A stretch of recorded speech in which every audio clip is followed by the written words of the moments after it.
Welcome to the Holy City Grind here in Charleston. Fitness, never a bad thing, right? Huh.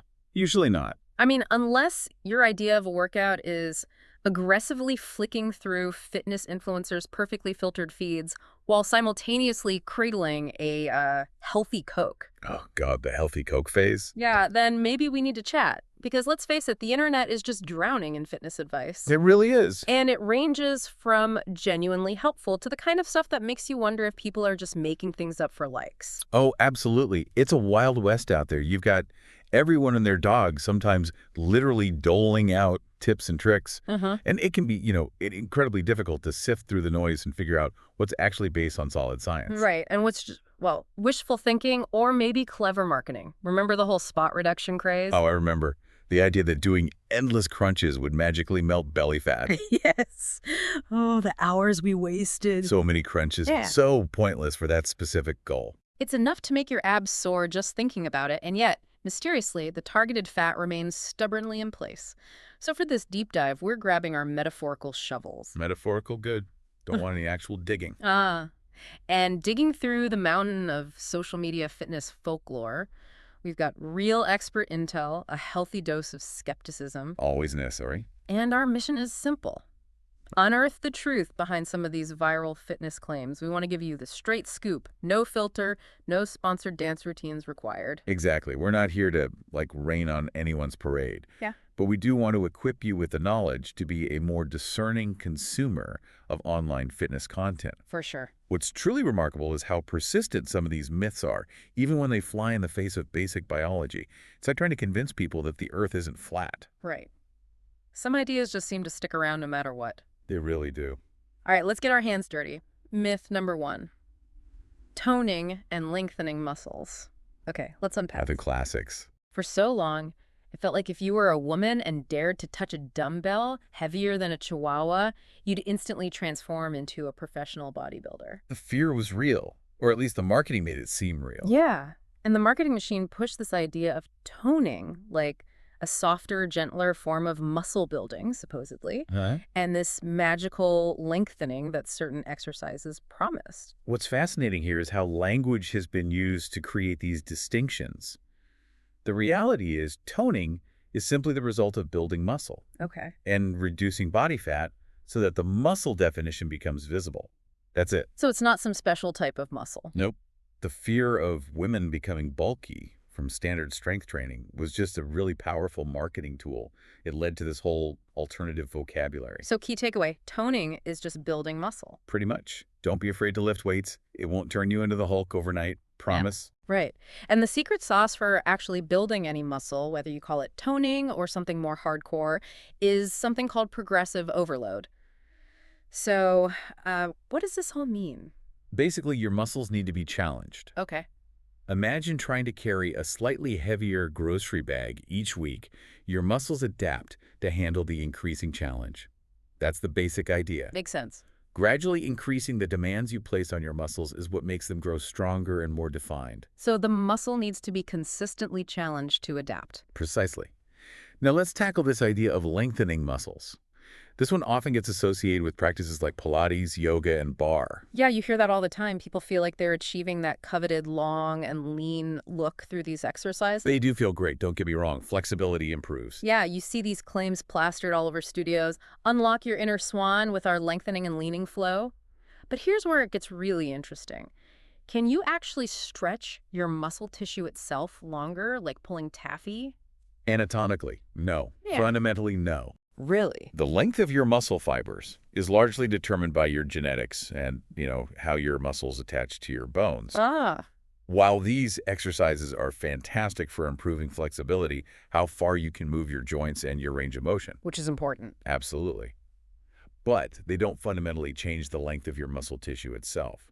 Key takeaway, you can improve flexibility, but you can't actually make your muscles longer. So appearing lean is more about diet. Appearing lean is more about diet and lower body fat percentage. That's the main driver. So if someone appears lean and attributes it solely to these types of workouts, what's the real story? Appearing lean is primarily about having a lower percentage of body fat, which, as we'll keep emphasizing, is mostly influenced by what you eat. Got it. While Pilates, bar, and yoga can certainly contribute to overall fitness and well-being, and even build some muscle, they don't magically create long and lean muscles in the way that term is often used in marketing. So they're great for mobility, strength. Definitely. Just not anatomical lengthening. Okay, myth number 2. Spot reduction. This is the fitness holy grail, isn't it? Dear fitness gods, please let me burn fat only from my jiggly bits. Makes a gesture. The dream of targeted fat loss. This raises an important question about how our bodies actually manage their energy reserves. Which is? Spot reduction, the notion that you can specifically burn fat from a particular area by exercising those muscles. It unfortunately doesn't align with how our metabolic system works. Yeah. Key takeaway, you can't choose where your body burns fat. It's a whole body process. Bummer. So all those hours doing side bends hoping to whittle down my waistline were mostly a waste of time for fat loss specifically. Well, you might have strengthened the muscles in your obliques, which is good. Okay, fair. But you can't force your body to selectively burn fat from that specific area just by working those muscles. As Onyx personal trainer Kim Delandro wisely points out, What does she say? the only way to reduce fat in any part of your body is to eat in a calorie deficit, meaning you're burning more calories than you consume, and focus on full body strength training. Okay, so when we're in a calorie deficit, where does the fat actually go? Does it just vanish into thin air? Poof. Not quite magic. Fat, in the form of triglycerides, is stored throughout your body. Right. When you create that calorie deficit, your body breaks down these triglycerides into free fatty acids and glycerol, Okay. which then enter your bloodstream and can be used as energy by any part of your body that needs it. It's like drawing from a central energy bank. You can't tell it to only withdraw from the belly fat account. Exactly. You can't earmark it. Anywhere, huh? So those crunches are making my ab muscles stronger, which is good. But definitely good. Strong core is crucial. But they're not directly torching the fat layer right on top? Nope. Resistance training, including ab exercises, is beneficial for overall fat loss because building muscle can slightly increase your metabolism over time. Okay, a little bonus. A little, yeah. But the specific muscles you're working don't dictate where the fat loss will occur. And, as Delandro rightly emphasizes, your genetics play a huge role. Genetics. Always genetics. It really influences where your body tends to store fat, and consequently where it tends to lose it from first or last. Yeah. Some of us are just predisposed to carry more weight around the midsection, for example. All right, moving on. Myth number 3. No pain, no gain. This one's practically tattooed on the foreheads of hardcore gym goers, isn't it? Oh yeah, it's deeply ingrained. The idea is you have to push yourself until you're practically seeing stars, otherwise you're just like phoning it in. What's fascinating here is how this mantra became so central to fitness culture. There's definitely value in challenging yourself to progress, of course. Sure. But the no pain, no gain philosophy, taken too literally, can actually lead you down a path of diminishing returns and even injury. Okay, how so? I always thought that burning, screaming muscle sensation was, a sign I was making progress. Well, some discomfort during a challenging workout is normal as your muscles fatigue. That's expected. But consistently pushing yourself to the point of significant pain, sharp pain, joint pain, that's a red flag. It dramatically increases your risk of acute injuries like strains and tears. Ouch. And furthermore, it can lead to a condition called overtraining syndrome. Overtraining syndrome. Sounds serious. Like something a superhero gets after saving the world too many times. What are the symptoms in the mere mortal world? It's less glamorous, unfortunately. Overtraining can impair your muscles' ability to recover properly, so you get persistent soreness, fatigue. It can also negatively impact your mood, weaken your immune system, making you more likely to get sick, and even mess up your sleep patterns because excessive exercise can overstimulate your nervous system. Yikes. So gritting my teeth through that sharp stabbing pain in my knee isn't a sign of dedication, it's just dumb. Yeah, pretty much. Not a badge of honor. In fact, a study looked at student athletes. What did it find? A clear link between rapidly increasing their training loads and a higher incidence of soft tissue injuries compared to athletes who gradually increase their intensity. Makes sense. The crucial takeaway is to build towards your fitness goals incrementally. Allow your body the necessary time to adapt. Slow and steady often wins the race and definitely keeps you off the injured list. Key takeaway: challenge yourself, yes, but constant pain is bad. Listen to your body. Okay, myth number 4. Monthly challenges. Oh boy. You can't scroll through social media for more than 5 minutes without seeing someone embarking on a, 30-day squat challenge or vowing to eliminate an entire food group for a month. Yet they're everywhere. They promise these dramatic transformations in a ridiculously short time frame. These challenges definitely tap into our desire for quick results, don't they? Totally. What's interesting here is the psychological appeal of a defined start and end date. Yeah. It feels manageable, motivating initially. Yeah, like I can do anything for 30 days. Exactly. However, as Kim DeLandro aptly points out, monthly food challenges like detoxes or severely restrictive diets often foster an unhealthy relationship with food. That's a big one. And any initial weight loss is usually just water weight that bounces back as soon as you return to your normal eating habits. Key takeaway: short-term fixes, often risky and unsustainable.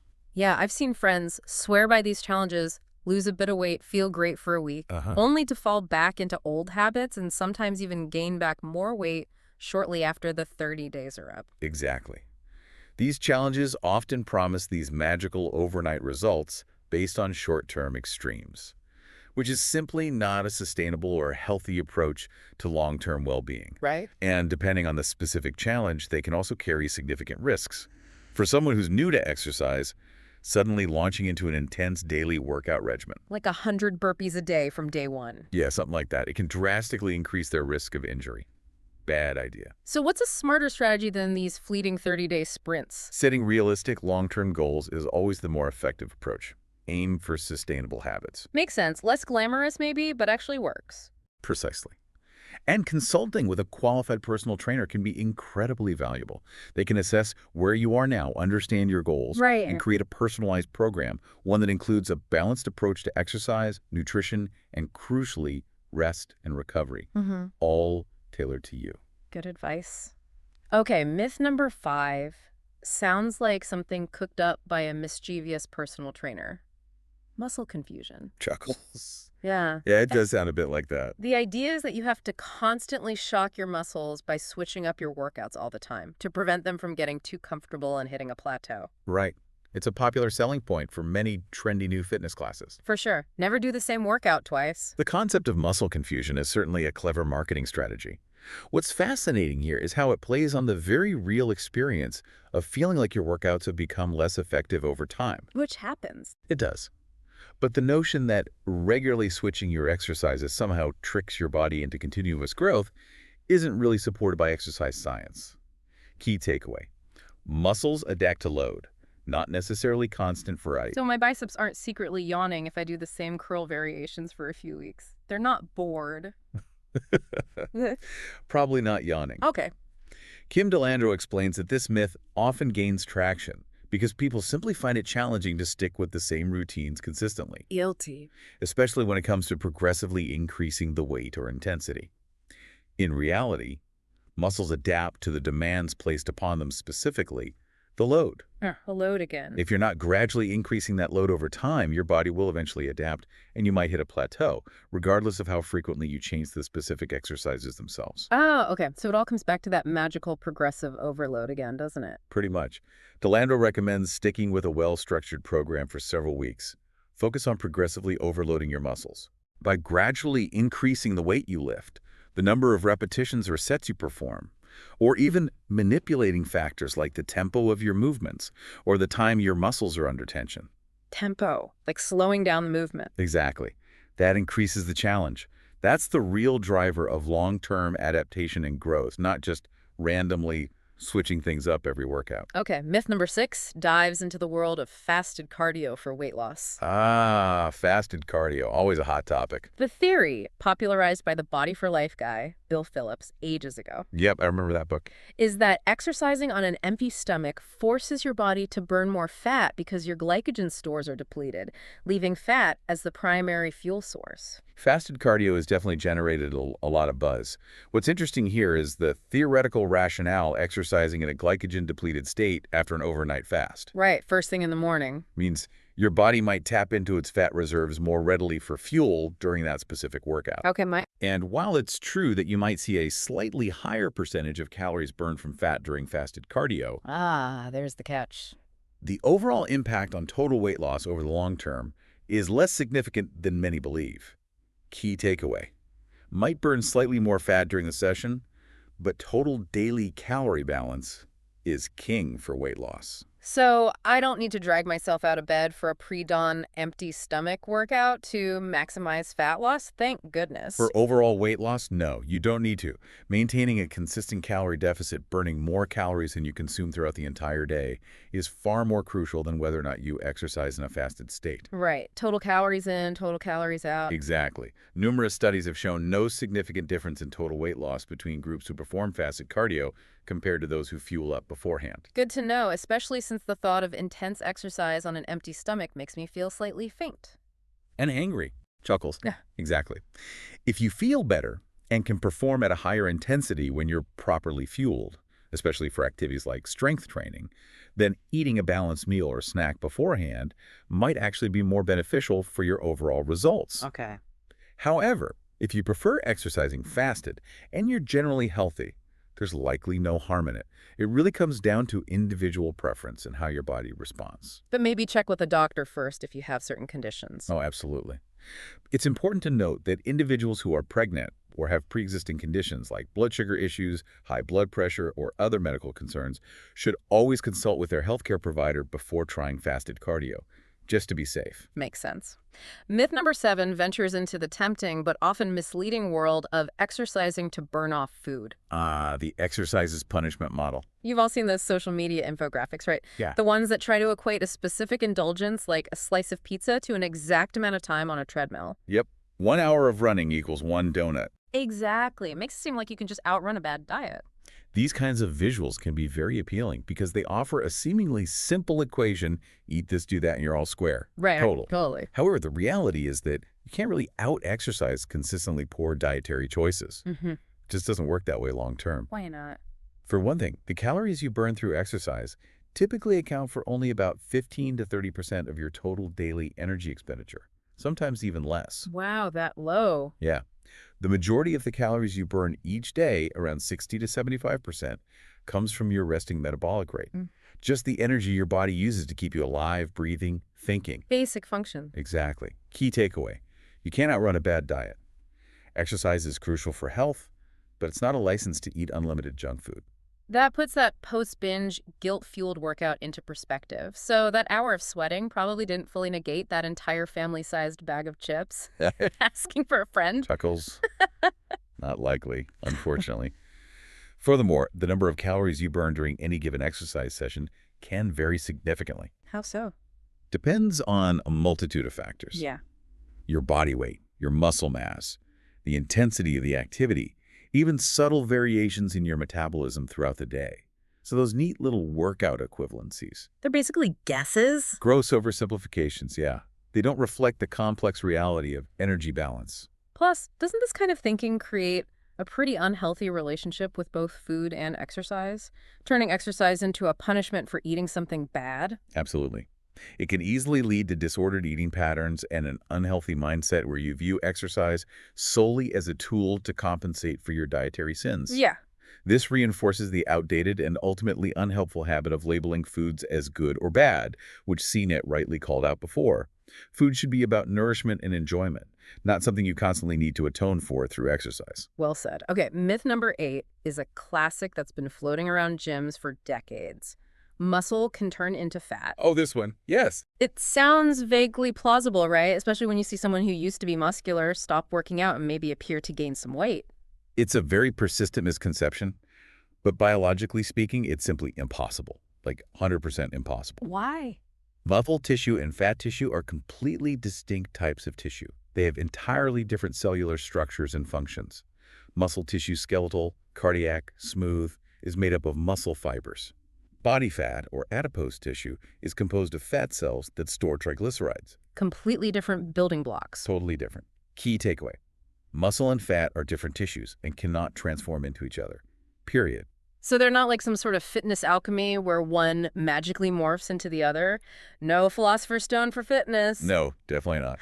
As Kim DeLandro explains, this myth often arises from the visual changes people experience when they stop exercising. Okay, what's actually happening then? What actually happens is muscle atrophy, a decrease in muscle mass due to lack of use. Your muscles shrink.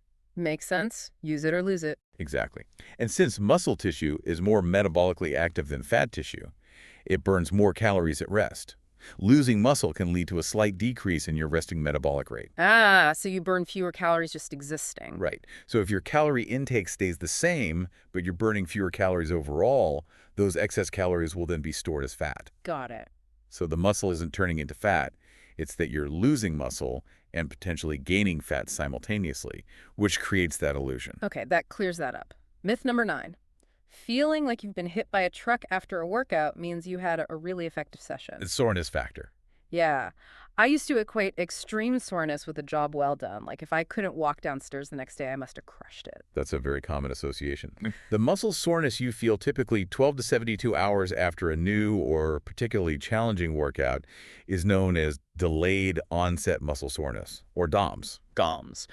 It's thought to be caused by microscopic tears in the muscle fibers and the resulting inflammation. Key takeaway: soreness doesn't necessarily equal a good workout. Progress is a better indicator. So that hobbling walk of shame the day after leg day isn't the ultimate measure of success. Might just mean I overdid it. It can be a sign that you've challenged your muscles, yes. Yeah. But it's not the only indicator of an effective workout, and it's certainly not a requirement for progress. Kim Delandro offers a much better metric. Which is? Are you able to lift more weight or perform more repetitions in your next workout? That shows adaptation and progress. Okay, performance improvement. Exactly. As you consistently train, you'll likely experience less intense soreness as your body adapts. Research suggests your immune system, specifically certain T cells, gets better at aiding muscle repair, Cool. which can contribute to reduced DOMS over time. So, the absence of extreme soreness doesn't mean you had a bad workout. It might simply mean your body's becoming more efficient and resilient. Good point. Finally, myth number 10. You absolutely, positively have to chug a protein shake within this super tiny window of opportunity right after your workout, the legendary anabolic window. Ah, yes, the anabolic window. Got to slam that shake. Miss it, and all your gains are supposedly lost to the fitness void, gone forever. The concept of the anabolic window, this supposedly short period immediately following exercise when consuming protein and carbohydrates, is critical. It's been a cornerstone of bodybuilding and fitness advice for a long time. Why? What's the idea? It's based on the idea that exercise breaks down muscle tissue, right? Uh-huh. And immediate nutrient intake is necessary to kickstart the recovery and rebuilding process. Get those building blocks in ASA. Makes intuitive sense, I guess. It does. Key takeaway: the anabolic window isn't as strict or as short as once thought. Focus on hitting your daily protein and carb needs consistently. So I don't need to sprint from the squat rack to the shaker cup like my life depends on it. Pew. Laughs. Probably not quite that dramatic. While nutrient timing can certainly play a role in optimizing recovery and muscle growth, the anabolic window is likely much wider and less rigid than initially believed. Wider. Like how wide? Well, some research suggests the big emphasis on this immediate post-workout period might have stemmed partly from studies on fasted workouts. Ah, connects back to that. Yeah. In that case, immediate nutrient intake would be more crucial to prevent excessive muscle breakdown. Okay. But if you've eaten a balanced meal containing protein and carbs a few hours before your workout, Like a normal person having lunch. exactly, then adhering strictly to this very narrow window right after is probably less critical. The most important factor for long-term muscle growth and recovery: Let me guess. Consistency. consistently meeting your overall daily protein and carbohydrate requirements through a balanced diet. Day in, day out. That's the foundation. Okay, so we've navigated that minefield of misinformation. 10 myths busted. But it begs the question, where are people even getting these crazy ideas? Social media, mostly. Bingo. Our next source, a fascinating piece titled Fitness in Social Media: How Online Platforms Are Shaping Fitness and Nutrition Choices, shed some light on this. Surveyed over 2,000 people. That's a decent sample size. What did they find? What's striking is the sheer reach. The survey revealed that a significant 1 in 3 people have actually tried a fitness or nutrition hack they stumbled upon on social media. Wow, 1 in 3. That's huge. That's a massive number of individuals whose health decisions are being directly influenced by, well, TikTok or Instagram. And while a surprising 90% of those who tried these hacks reported being satisfied, which is interesting in itself. Yeah, what's that about? Placebo. Or maybe some hacks actually work. Could be. Yeah. But Generation Z had a significantly higher regret rate of 15%. What do you make of that? Interesting. It suggests a few possibilities. Maybe younger individuals are more prone to trying fleeting trends without as much critical evaluation, or maybe their expectations are higher, set by the influencers, and therefore more easily unmet. It's also noteworthy that while a whopping 64% of people report researching supplements before buying them. Which sounds good. Right. But only a tiny 3% actually consult with certified health and fitness professionals for guidance. 3%. That's pretty alarming. So many people relying on potentially biased online reviews, sponsored posts, social media hype. Instead of evidence-based expert advice, Right. it really highlights the persuasive power of online marketing and testimonials, doesn't it? Absolutely.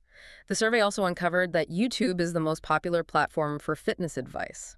30% of respondents turn there. More than Instagram and TikTok combined. Yep, surpass them. YouTube, the land of endless workout videos and self-proclaimed gurus. Makes sense in a way, given the longer-form content possibilities, I guess. So these social media trends aren't just dictating workout routines, they're shaping purchasing decisions and broader nutritional habits too. Oh, absolutely. Destiny Moody, a registered dietitian and expert in this area, has observed that a large number of her clients express feeling overwhelmed and confused. By all the conflicting info. It's exactly the conflicting nutrition information they encounter on social media. This information overload can sadly lead some individuals to feel so paralyzed that they just give up on trying to improve their diet altogether. That's terrible. It's a classic double-edged sword, isn't it? The democratization of information is amazing in theory. But the lack of quality control can be a real danger. Yeah. And there were also generational and gender differences in satisfaction and regret regarding these online hacks, right? Yes, as we mentioned, Gen Z reported the highest regret. Interestingly, women were more likely than men to regret trying a social media fitness or nutrition hack. Huh. Wonder why that is. Good question. Moody also highlighted the widespread skepticism surrounding supplements, with many people incorrectly lumping them in with processed foods. Which isn't quite fair, is it? No. While she strongly advocates for prioritizing whole, nutrient-dense foods, obviously. Food first, always. Right. She acknowledges that supplements can have a valuable role in filling specific dietary gaps in certain situations. Well, the article mentions things like maybe omega-3s for vegans or vitamin D if you live somewhere with little sun. Specific needs. Okay, targeted supplementation. And when people do their research on supplements, where are they actually looking, according to the survey? The data points to a heavy reliance on online sources. 31% using general internet searches, 11% specifically heading to YouTube. And still that tiny 3% consulting professionals. Wow. It really stands out. Moody stresses the critical importance of looking for evidence-based formulations, understanding proper dosages, and choosing supplements that have undergone rigorous third-party testing. Third-party testing, yes, for purity and potency. Crucial. And with YouTube reigning supreme as the go-to source for fitness advice, are there inherent risks in that, beyond just bad advice? Moody raises a crucial point about the primary motivations of many online content creators. Which are money. Views. While some influencers genuinely aim to provide helpful information, their overarching goal is often to maximize engagement and monetize their content. Likes, shares, sponsors. Right, the algorithm game. Exactly. This can unfortunately lead to the prioritization of sensational or controversial topics over practical, evidence-based advice that might be less exciting, but ultimately more beneficial for your health. Practical nutrition isn't always sexy, you know? Makes you think twice about blindly following that fitness influencer with the perfect abs and questionable credentials, doesn't it? It really should. Critical thinking is key. Okay, now our final source takes a deep dive into a specific trend that blew up online.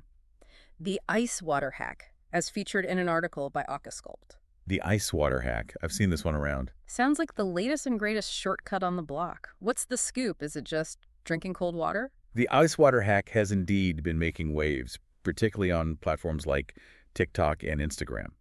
It essentially involves regularly consuming ice-cold water, Okay. often in conjunction with a specific supplement like the one Aquasculpt sells. And it comes with bold claims of accelerated weight loss, targeted fat reduction, especially around the belly. Right, always the belly fat. So what's the supposed mechanism? The fundamental idea behind it taps into the concept of thermogenesis. Thermogenesis. Yeah, your body's natural process of burning calories to generate heat. So the theory is that by gulping down freezing cold water, you're essentially forcing your body to expend extra energy to warm it up to its core temperature. Sounds chilly and maybe a bit simplistic. That's the core principle, yeah. And the Aquasculpt article emphasizes the perceived novelty of this approach, contrasting it with more restrictive or demanding weight loss methods. It's so easy. Just drink cold water. Pretty much. The simplicity of incorporating cold water into your daily routine, especially when combined with your supplement. Ah, the supplement. What's in it? It contains ingredients like green tea extract, L-theanine, and green coffee bean extract.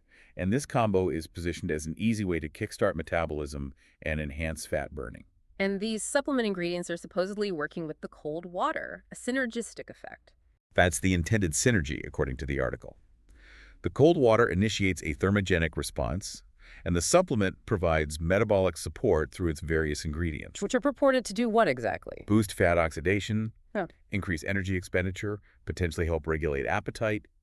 The usual suspects in weight loss supplements. Okay. The article also touches on the psychological aspect, right? Yeah, suggesting that a simple, consistent ritual like this can foster a sense of control and make adherence easier than, say, a complex diet overhaul. Makes sense. People like routines. It also delves into why some people struggle with weight loss generally. Right. It mentions factors like a slowing metabolism with age, the impact of stress and elevated cortisol levels, stress belly, basically, hormonal imbalances, and just the psychological discouragement of hitting weight loss plateaus. We've all been there. And the ice water hack is presented as a potential solution to these challenges. By aiming to support a sluggish metabolism, mitigate the fat-storing effects of chronic stress, and contribute to better appetite and energy management. How does the cold water supposedly do all that, beyond just making you shiver?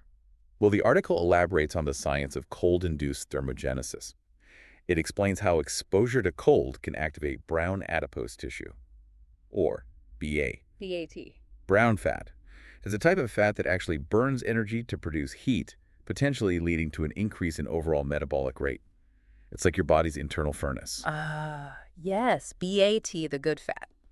So the colder the water, the more you stoke those metabolic fires. Is that the idea? That's the general idea being presented. And the article explains how combining cold water with thermogenic ingredients. Like the ones in their supplement. Exactly. Green tea extract, caffeine, L-carnitine could further enhance calorie burning through this dual action. You get mechanical thermogenesis from the cold and metabolic thermogenesis from the supplements. Okay, dual action. It also suggests cold water might help with appetite. Yeah, it suggests it might have a subtle effect on appetite regulation, potentially making you feel fuller, maybe reducing cravings. So it's being positioned as this natural, hassle-free biohack that integrates seamlessly into your daily life without requiring any drastic overhauls. Just add ice water and our pill. That's pretty much the narrative, yeah. The article then provides a breakdown of the key ingredients in the Aquasculpt supplement. Let's hear 'em. Green tea extract, rich in catechins, supposedly for fat breakdown and thermogenesis. L-theanine, often paired with caffeine to reduce jitters and support focus. Okay. Caffeine itself for stimulating the nervous system and aiding fat release. L-carnitine, involved in transporting fatty acids to be burned for energy. And green coffee bean extract for influencing blood sugar and appetite. Quite the cocktail. It emphasizes the synergistic effect and highlights that the product is claimed to be manufactured in an FDA-registered facility without artificial fillers. Important qualifier there, claimed. Sounds like a carefully crafted marketing pitch. The article even contrasts it with other weight loss fads, right? Oh yeah, emphasizing the lack of starvation. No excessive sweating, no complicated routines. Frames it as an accessible, functional biohack focused on consistency. Easy peasy. And naturally, they include testimonials. Of course. To bolster its claims, the article includes anecdotal, real-world results. People reporting benefits like reduced bloating, increased energy levels, weight loss, improved blood sugar control, a more positive mindset. The works? It summarizes common themes. Decreased cravings, noticeable changes in belly fat, sustained energy, renewed motivation. Also mentions potential secondary benefits like better sleep, clearer thinking, improved emotional well-being. They've certainly covered all the bases for appeal. The pricing and guarantee details are also included, I assume. Yep. Various package options, potential free shipping, bonus ebooks, and a 60-day money-back guarantee offered through their official purchasing platform. Standard stuff for these kinds of products. It also outlines who might be a good candidate. People with a slower metabolism, stubborn fat, low energy, frequent cravings, or a history of unsuccessful dieting. Specifically mentions individuals aged 35 and over. Targeting a specific demographic. Seems like it. It also prudently advises certain individuals pregnant or breastfeeding, heart conditions, certain medications for thyroid, blood pressure, diabetes to consult a healthcare professional first. Good, responsible disclaimer there at least. And it concludes by reiterating the idea that the ice water hack represents a practical, science-backed, and sustainable approach to weight loss in 2025, emphasizing its alignment with natural body processes and the supplement's action, all easy to adopt. It definitely paints a compelling picture of an effortless path to weight loss. The article wraps up with a direct call to action, doesn't it? Oh yeah, urging listeners to don't miss the viral ice water hack order Aquasculpt now to join the trend that's changing how real people lose weight and provides contact info and the necessary disclaimers. Classic direct marketing. It's a prime example of how a specific fitness or nutrition trend can rapidly gain traction through online platforms. Skillfully combining a relatively simple concept, drinking cold water, with targeted marketing and claims of scientific support, plus their own product. So the verdict, miracle cure or just cold water and hope? As with any such trend, it's always wise to maintain a healthy dose of skepticism. Does drinking cold water burn a few extra calories? Maybe. Yeah, technically. Is it a magic bullet for significant weight loss, especially without addressing diet and overall activity? Highly unlikely. And the supplement adds another layer of complexity and cost. Exactly. Always consider your own individual needs, potential contraindications, and whether the claims seem too good to be true. Because often, they are.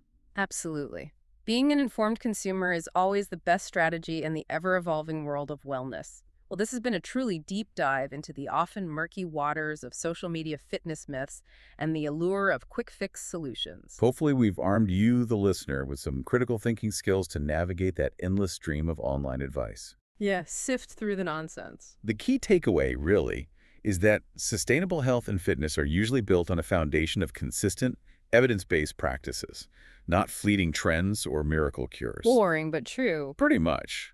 Understanding the fundamental principles of how your body works is always the most empowering knowledge you can have. And on that note, thanks for tuning in, and don't forget to like and subscribe if you like our content here on the Holy City Grind.